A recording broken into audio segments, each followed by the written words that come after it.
Have you ever felt like giving up? Like, no matter how hard you try, nothing works out.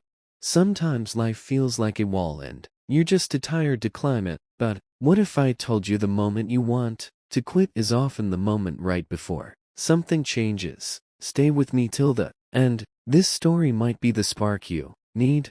Once upon a time in a small mountain village, there lived a young man named Ravi. Ravi was a potter. He made beautiful clay pots and sold them in the nearby market. He lived a simple life with his mother and he worked hard every single day. But one year, things went wrong. There was less rain, the soil was dry, and clay was hard to find.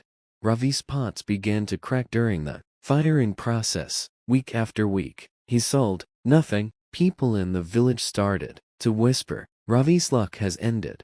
Maybe pottery is not for him anymore. Even his mother said, maybe you should do something else, my son. But Ravi shook his head. I will try one more time, he said. He climbed down to the riverbed alone to dig for clay.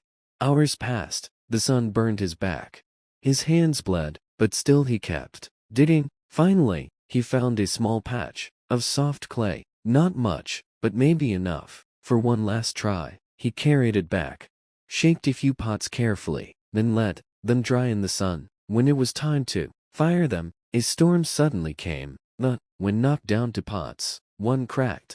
Ravi sat there staring at the broken pieces. Tears filled his eyes. I tried everything, he whispered. Maybe I should give up now. Just then, an old traveler walked by. He looked at Ravi's wet face and broken pots and said, You look tired, young man. Ravi nodded. I worked for weeks, but nothing works. My pots keep breaking. People laugh at me. The old man smiled gently.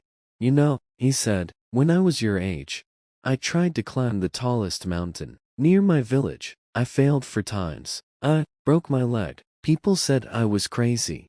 But on the 5th time, I reached the top. Ravi looked at him. What changed the 5th time? The old man replied. Nothing. Except, I refused to stop climbing. He placed a hand on Ravi's shoulder. You only fail when you stop trying. Then he walked away, slowly disappearing into the trees. That night, Ravi couldn't sleep. He thought about the old man's words. It stood up, went outside, and looked at the one unbroken pot. It was strong, smooth, beautiful. The next morning, it cleaned his shop. He made a sign, handmade with heart. Then he took his only good pot to the market. At first, nobody stopped, but then a woman saw the pot and asked, Did you make this? Ravi nodded. She smiled. I want it for my kitchen. It feels special. That one pot became 2, then 10, then 20. 1 year later, Ravi had his own store with customers waiting in line. So, what is the secret? Ravi didn't give up, even when the world told him to stop. Sometimes life tests you again and again, not to break you, but to build your strength. And often success comes just after failure. If you keep going, remember your story is not over yet. Never give up. If this story touched your heart, please give it a like and share it with someone who needs peace. Subscribe to Tales with English for more powerful stories that teach English and life lessons. Together, stay quiet, stay kind, and keep moving forward.